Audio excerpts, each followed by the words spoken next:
Hello dear teachers, greetings to the day. हम लोगों की बहुत बहुत लंबी मीटिंग हुई। मुझे तो बहुत मजा आया। मुझे नहीं पता आपको कैसा लगा, हो सकता है आप बोर हुए हो। इस छोटे से वीडियो को बहुत ध्यान से देखिएगा। इसमें बहुत ढेर सारी बातें हम करेंगे और पूरा रिकैप करेंगे जो हम लोगों ने मीटिंग में किया। मीटिंग में हमने 3 बातें की। एक, क्या पर्सनल हमको ग्रो करना है। दूसरा, क्या प्रोफेशनली हमको ग्रो करना है। और तीसरा, क्या हम ग्रो होना चाहते हैं। और अगर हम टीचर हैं तो फिर हम ग्रो होना चाहेंगे ही चाहेंगे। और अगर हम टीचर नहीं हैं देन माय सिंसियर एडवाइस कि फिर हम टीचिंगशिप नहीं करें, क्योंकि ये टीचिंगशिप नहीं है, एक्चुअली बिल्डिंगशिप है उस बच्चे की जो हमारे पास है। पर्सनली हमने बहुत ढेर सारी ट्रेड्स की बात की कि एक टीचर के पास क्या होनी चाहिए। मैं इसके साथ आपके पास एक फाइल शेयर कर रहा हूं। उस फाइल में आप देखेंगे जितने पॉइंट्स हमने लिखे थे ना, सारे लिखे हुए हैं। अब इंपॉर्टेंट बात क्या है? इंपॉर्टेंट बात यह है कि हमको ये समझना पड़ेगा कि प्रोसेस एक अलग चीज है एंड आउटकम एंड रिजल्ट एक अलग चीज है। दोनों चीजें अलग अलग हैं।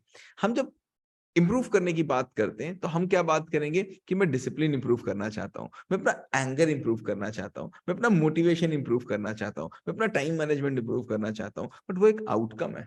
इंप्रूव प्रोसेस होता है, आउटकम नहीं इंप्रूव होता है। अब आपने बोला मैं अपना डिसिप्लिन इंप्रूव करना चाहता हूं, तो जैसा मैंने पहले बताया था, आप वो सिचुएशंस लिखेंगे जहां पर आप अपने आप को डिसिप्लिन्ड नहीं पाते।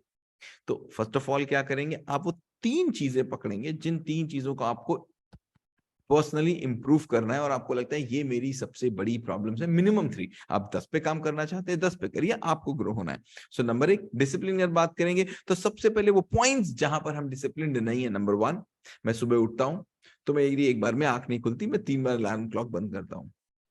देन मैं क्या करूंगा, पहले वो सिचुएशन, देन कौन ऐसा है जो उठ जाता है, कोई है क्या, वो क्या करता है उठने के लिए। देन थर्ड, मैं कब से उठना शुरू कर दूंगा। नंबर 2, मैं चीजों को पास ऑन करता रहता हूं। मैं डिसिप्लिन नहीं है, मैं कुछ भी खा लेता हूं दिन भर में, या मैं खाना खाने का समय मेरा फिक्स नहीं है तो मैं लिखूंगा मेरा खाना खाने का समय फिक्स नहीं है, या मैं कुछ भी खा लेता हूं। कौन ऐसा है जो नहीं कुछ भी खाता है या उसका खाना खाने का समय फिक्स है। अब मैं कब से शुरू कर दूंगा वो टॉप चीजें और करने के लिए। Right, this is the things जो हमको स्टार्ट करना है इंडिविजुअली। 3 चीजें, 4 चीजें, 5 चीजें जो भी हो उनके साथ शुरू करना है। Then we come on professional things.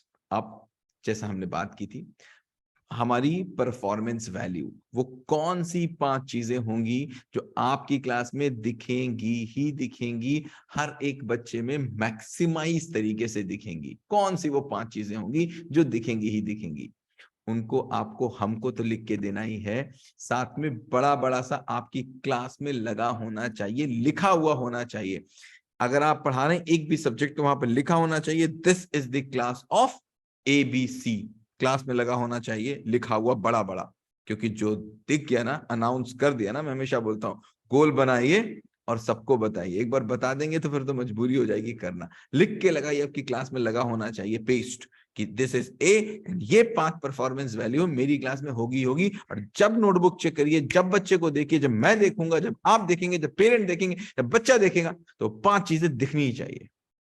Next, 5 relationship and ethical values. वो कौन सी रिलेशनशिप एंड एथिकल वैल्यूज हैं जो आपकी क्लास में दिखेंगी ही दिखेंगी, वो भी लगी होनी चाहिए क्लास में। सो मुझे क्लास कैसा दिखेगा, मुझे क्लास ऐसा दिखेगा अगर उस क्लास में 4 टीचर पढ़ा रहे हैं तो 4 चार्ट लगे हुए हैं। दिस इज टीचर ए, इसकी ये परफॉर्मेंस वैल्यूज हैं, ये इसकी एथिकल एंड रिलेशनशिप वैल्यूज हैं। जो दिखेगा वो सामने वो होगा, आपके मोबाइल में, आपके वॉलपेपर पे, आपकी ड्रेसिंग, आपकी डेस्क पे, कहीं भी वो लगा होना चाहिए। क्लास में तो लगा ही होगा, बाकी का मुझे पता नहीं। Performance value and ethical and relationship value. And the last, वो कौन सी एक मेजर हैबिट है जो आपके क्लास के बच्चों में आप पाएंगे, जो आपका ट्रेट है आप देंगे। फिर समझिएगा, परफॉर्मेंस वैल्यू जो आप देंगे, जो आप सोशल एंड रिलेशनशिप वैल्यू देंगे, वो नीड ऑफ द थिंग है। वो नीड ऑफ द थिंग है, वो कुछ भी हो सकती है। वो नीड ऑफ द थिंग है, वो बच्चे की जरूरत है, वो क्लासरूम की जरूरत है, वो सोसाइटी की जरूरत है, वो बच्चे में होनी चाहिए। एक वो हैबिट जो मेरी है, जो मेरी स्ट्रेंथ है, जैसे मेरी स्ट्रेंथ मान लीजिए कम्युनिकेशन है, या मेरी स्ट्रेंथ मान लीजिए नॉन एंगरनेस है, या मेरी स्ट्रेंथ मान लीजिए हेल्थी हैबिट्स है, या मेरी स्ट्रेंथ मान लीजिए फूडिंग हैबिट्स है, या मेरी स्ट्रेंथ मान लीजिए ब्ला ब्ला ब्ला। तो वो कौन सी ऐसी मेरी एक स्ट्रेंथ है जो मेरे बच्चों के अंदर दिखेगी? तो ये 4-5 चीजें मुझे आप लिख के देंगे, चार्ट बना करके सारी क्लासों में लगाएंगे, और जो लगा देंगे उस पे हम काम करेंगे। सो दिस वाज ऑल, ये पूरा गोल सेटिंग है, क्योंकि पढ़ाना तो आपको बहुत अच्छा आता है, इसमें से कोई प्रॉब्लम है ही नहीं। अब हमको इन सब चीजों पे काम करना है। सो आई होप वीडियो बहुत लंबा नहीं हुआ, 6 मिनट 45 सेकंड का ही वीडियो है। मेरे तो 20-20 मिनट की वीडियोस देखने के आप आदी हैं, तो बहुत छोटा वीडियो लगेगा आपको। Thank you so much, have a great day ahead.